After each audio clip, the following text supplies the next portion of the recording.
Kaleshwaram project నిర్మాణం సరిగ్గా జరగలేదన్నారు MLC TGF chief professor Kodandaram. రైతులకు నీరు రాలేదు కానీ కాంట్రాక్టర్లకు డబ్బులొచ్చాయన్నారు.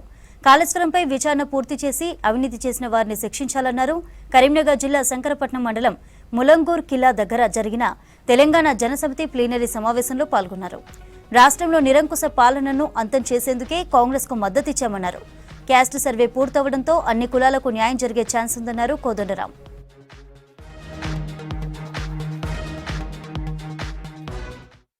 ఇవాళ ఈ తెలంగాణ చారిత్రక సాంస్కృతిక వారసత్వాన్ని కాపాడటం మాత్రమే కాదు, తెలంగాణ అస్తిత్వాన్ని నిలబెట్టడం మాత్రమే కాదు, ఈ తెలంగాణను మనం అందరం కోరుకుంటున్నట్టుగా ఉద్యమ కాలంలో ఆకాంక్షించినట్టుగా ఒక ప్రజాస్వామిక తెలంగాణగా మార్చడానికి తెలంగాణ జనసమితి నిరంతరం కృషి చేస్తూ ఉంటుంది. ఇవాళ ప్రధానంగా మేము చెప్పదలుచుకుంది ఏంటంటే, ఒక 10 ఏళ్ల కాలంలో ఉద్యమ ఆకాంక్షలను పక్కన పెట్టడమే కాదు, సొంత సంపాదనకు విపరీతమైన ప్రాధాన్యతనిచ్చేది. ఇవాళ మేము కోరేది ఏంటంటే, తెలంగాణ మన కాళేశ్వరం పేరుతో నిధుల దుర్వినియోగం జరిగింది. ఆ కాళేశ్వరం ప్రాజెక్టు కుంగిపోయి దాంట్లో నిర్మాణపరమైన లోపాలు ఉన్నాయి.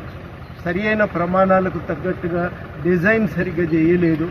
ఆ డిజైన్ మాత్రమే కాదు, నాణ్యతను పాటించలేదని ఇప్పటికే కమిటీలు నివేదికనిచ్చినాయి.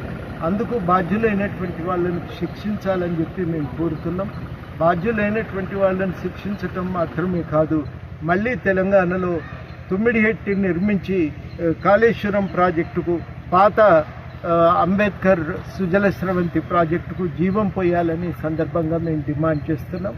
ఇవాళ నిజానికి చాలా విచిత్రం ఏంటంటే, ఎవరైతే ఈ తప్పు చేసినరో ఆ తప్పు చేసిన వాళ్ళే రోజు నిలబడి ఎదుటి వాళ్ళ వైపు వేలెత్తి చూపుతున్నారు.